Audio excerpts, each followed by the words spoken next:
Great, thank you, Rick. Thank you, everyone. It's a pleasure to be here. First of all, I'd like to acknowledge the traditional owners of the land of the Great Barrier Reef region, their elders past, present and emerging. And really also acknowledge the traditional owners that spoke to us this morning, Gavin and Guju. There were some really inspiring words there, and particularly the challenge of how we tackle this as a collective. One of the things I just wanted to start on was actually not a picture from this side of the world at all, but actually to the Amazon rainforest. Of course, major ecological challenges are facing us around the world. The difference perhaps with the Amazon rainforest is it's happening as a result of our actions in terms of actually deforesting, and then other global climate actions as well. In some ways though, the critical thing that's similar, not just because of the hotspots of biodiversity, but that habitat is equal to biodiversity as a whole. In reality, crown-of-thorns starfish operate almost as autonomous chainsaws. In some ways, you have to see them as an exquisite piece of evolution in terms of the way that they're actually managed to find those particular places that they want to go and predate. So the challenge for us, and actually as Dave well outlined, is how we go about using smarts to target areas and actually make sure that we can have best effect. So in the 2018 update of the Reef 2050 plan, an objective was added to that to actually look at how you would protect coral habitat, and that was through an enhancement of Cots control program. And again, in the update that's underway at the moment, that's strengthened further, and I'll give you a little outline of that shortly. Overall, what are we doing this for? It's actually about coral, not just because I love coral and we all love coral, but because it's actually coral and coral habitat that actually is the foundation of all of those values, the outstanding universal value of the World Heritage Area. And of course, as we've seen this morning, it's not just crown-of-thorns starfish that's affecting those particular habitats. In fact, actually all of these sort of four dimensions of things that actually cause major losses of coral cover on the Great Barrier Reef have happened consistently over the last decade or so. So these are cumulative impacts. And again, as was pointed out before, crown-of-thorns starfish is one of the few that we can do something about.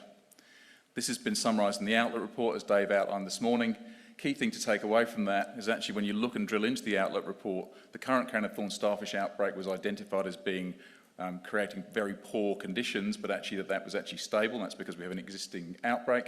But also that the reef has shown the ability to recover from other impacts that have occurred. Those who've dived after major cyclones see how rapidly that recovery can occur.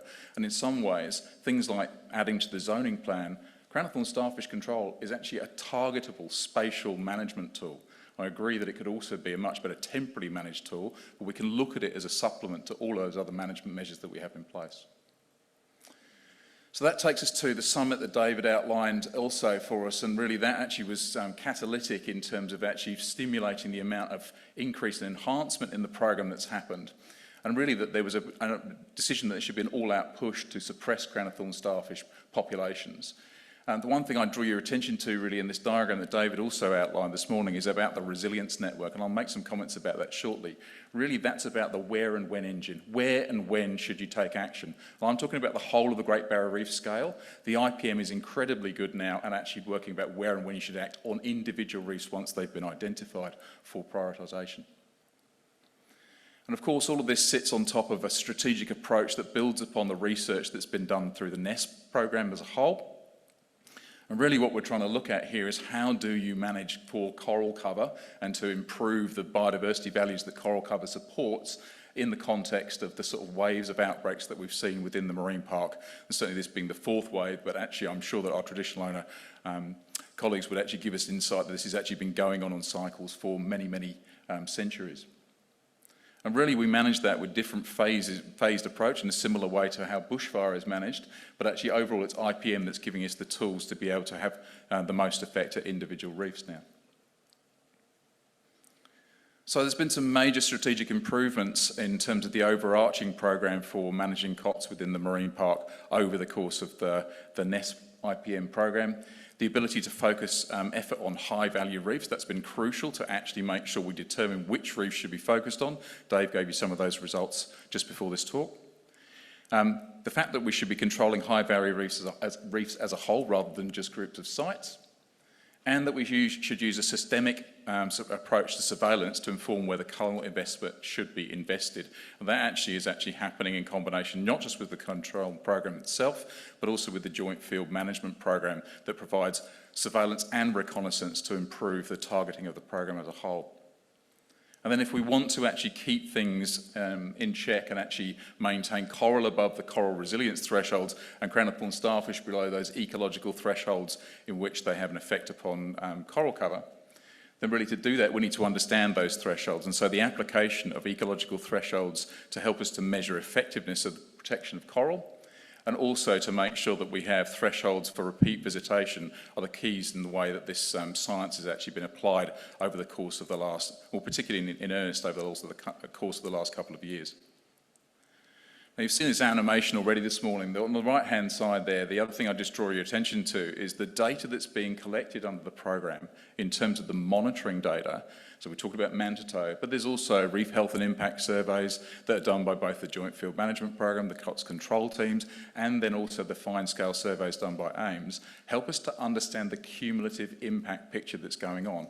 And that's crucially important because actually you may see declines in coral cover on reefs that's not because the IPM or the Cots control program didn't achieve its success, wasn't successful. It's actually because other impacts have actually occurred on those reefs. So having a good understanding of how cumulative impacts are playing out on the reefs that we target is crucial for us to be able to understand the effectiveness of the program as a whole.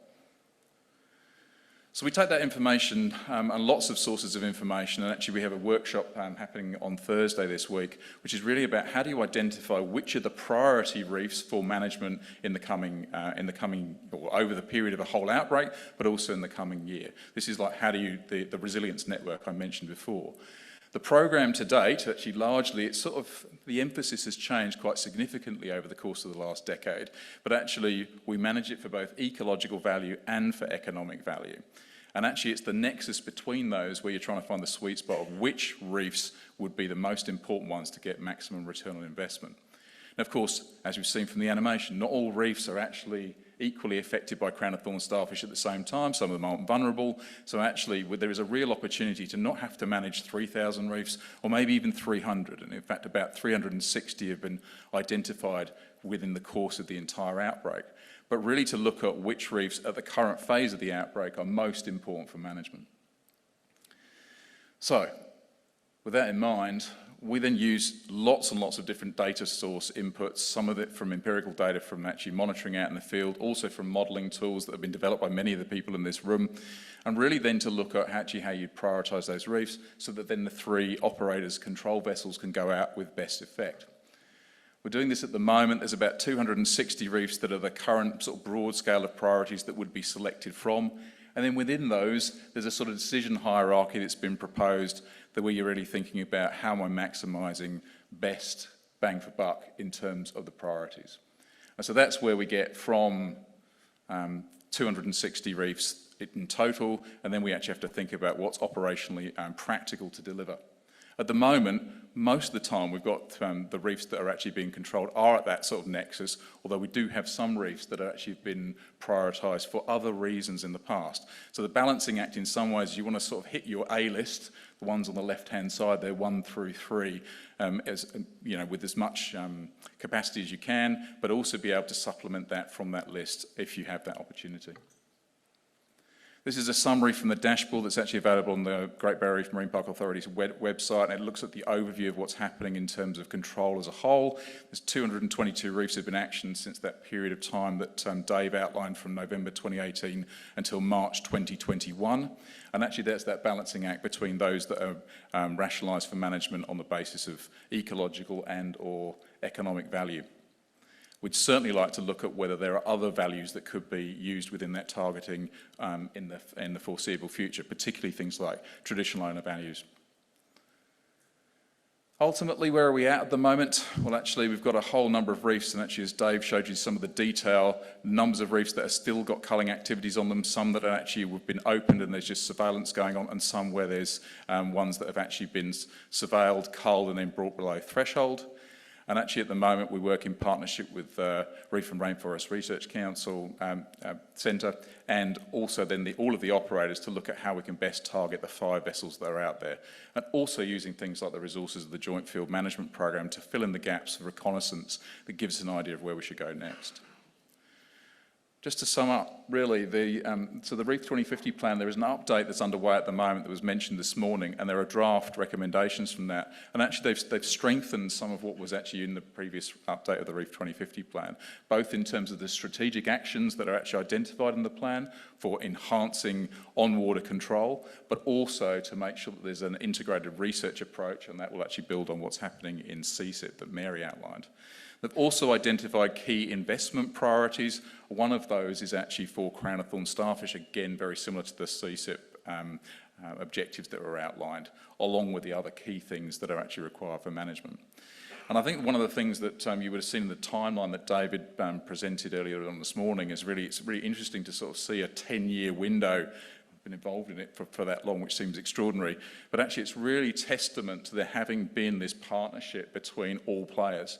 I think everybody getting on board and understanding that it wasn't just about protecting sites at tourism sites, that's entirely sensible to do, but actually that you could have an ecological effect across large scales, and that's largely because of the partnership between all of the operators, managers, and actually the research community. So then we also see that the crown-of-thorns starfish control vessels are a critical platform for actually advancing that research into the future, and no doubt that will play out with as we move forward under the CSIP program. So with that, I'd like to say thank you. I appreciate your time.